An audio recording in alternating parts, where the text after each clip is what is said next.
ಸಮಗ್ರ ಕೃಷಿ ಮಾಹಿತಿ ಇಲಾಖೆ ಅನ್ನಪೂರ್ಣ ಅಗ್ರಿಸ್ಪೇಸ್ಗೆ ಸ್ವಾಗತ ಸುಸ್ವಾಗತ.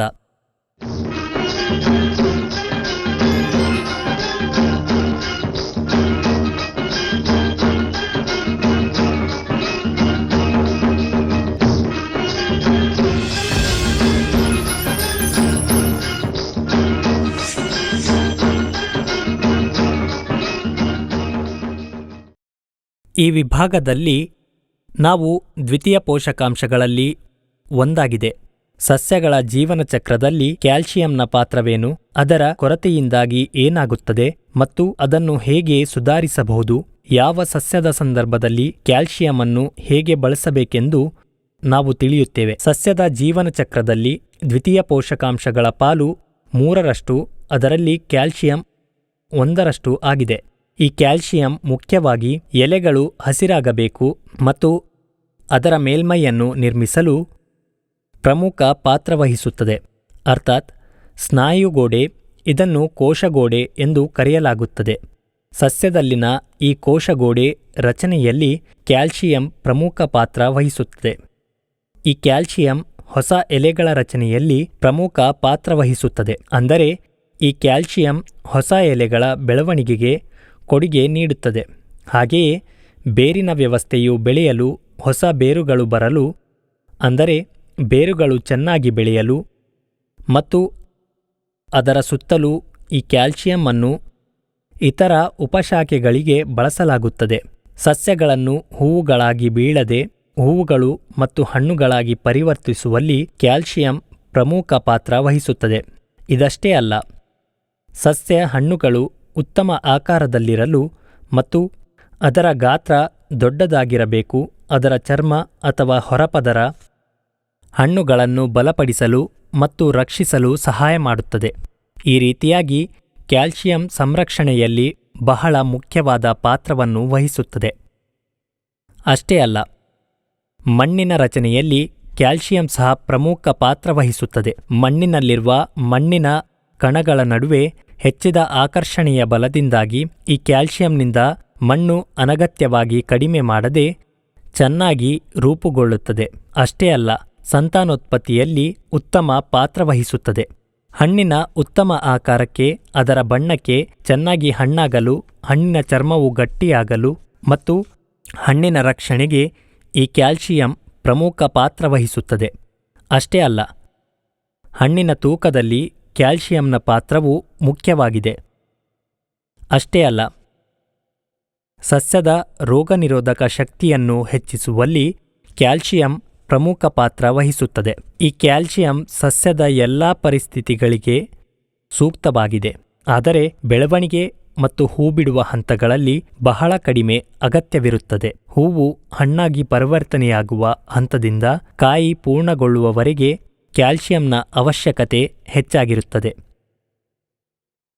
ಆದ್ದರಿಂದ ನಾವು ಬೆಳವಣಿಗೆ ಮತ್ತು ಹೂಬಿಡುವ ಹಂತಗಳಲ್ಲಿ ಕಡಿಮೆ ಕ್ಯಾಲ್ಸಿಯಂ ಅನ್ನು ಬಳಸಬೇಕು ಮತ್ತು ಹಣ್ಣುಗಳು ಸಂಪೂರ್ಣವಾಗಿ ರೂಪುಗೊಳ್ಳುವವರೆಗೆ ಫ್ರೂಟಿಂಗ್ ಹಂತದಲ್ಲಿ ಹೆಚ್ಚು ಕ್ಯಾಲ್ಸಿಯಂ ಅನ್ನು ಬಳಸಬೇಕು. ಎಷ್ಟು ಪ್ರಮಾಣದಲ್ಲಿ ಬಳಸಬೇಕು ಎಂಬುದನ್ನು ಮುಂದಿನ ವಿಭಾಗದಲ್ಲಿ ತಿಳಿಸಲಾಗುವುದು. ಹೆಚ್ಚುವರಿ ಸಾರಜನಕವನ್ನು ನೀವು ಒಂದು ವಿಷಯವನ್ನು ನೆನಪಿಟ್ಟುಕೊಳ್ಳಬೇಕು.